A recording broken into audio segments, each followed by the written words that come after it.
Thanks for coming back to the Kootenai Camping Equipment channel. Some of you might be wondering what's going on with the Alibi. Let's jump into it and find out. So basically the cabinet's been mounted.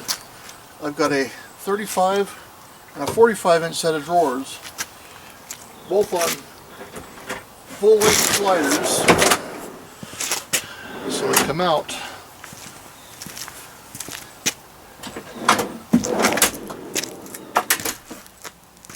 So they come out all the way. The reason that one's only on 35-inch sliders is because up in the front I had the battery system. We'll take a look at that in a minute. This was designed so it'd be 500-pound slides. You can have it all the way out, and small grandchild, maybe even the big grandchild, could sit all the way out on the end. That's not what it's intended for. Just for safety. Alright, let's turn around and take a look at the front.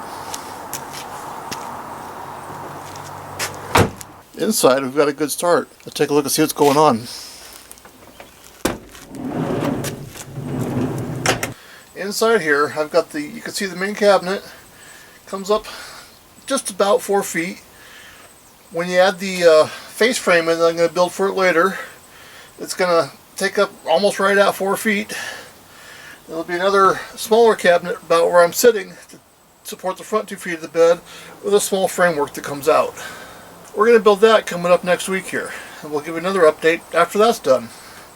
But for now, I've got the electrical system. In fact, it might help here. Get it all brightened up inside. I can turn every light that I've added on in this van and still be drawing less than an amp. So the 100 amp hour battery, that's a couple days of full-time running without starting the car. I've also added an inverter in here. It's a small one, about 500 watts, but that's going to get a plug wired up in the front here and one back in the back for charging things such as laptops and maybe a small TV if it absolutely becomes necessary, but there's not going to be a lot of room for one here. Sitting behind me here, probably can't see it, is a plug-in for the refrigerator. I put it there so when the front part of the bed's not set up, the fridge can sit over here kind of against the cabinet and behind everything. But when you set the bed up, you can shove it right here between the seats and not have a problem. It's a small little 32-quart fridge, which I think will be just perfect for some lunches and maybe a dinner. These drawers are big enough to carry the 45-inch long drawer, especially to carry things like camp chairs, so they can all be stacked in here and left in here if necessary.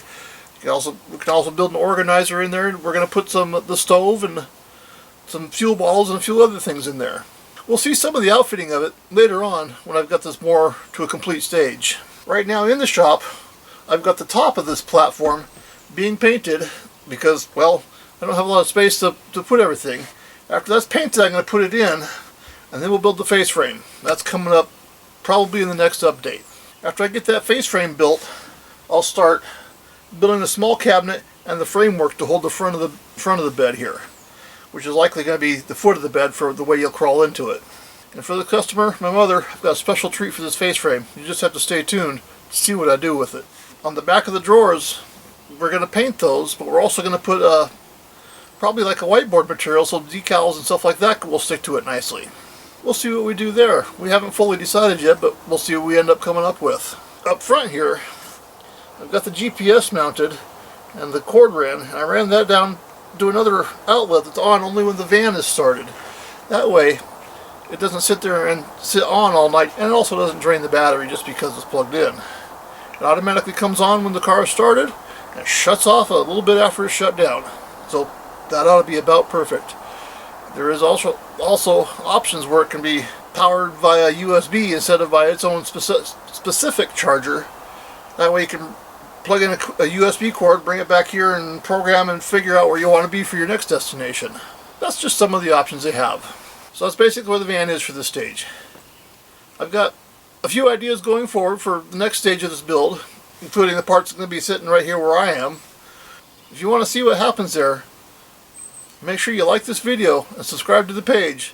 You'll be amongst the first to know when that video comes out.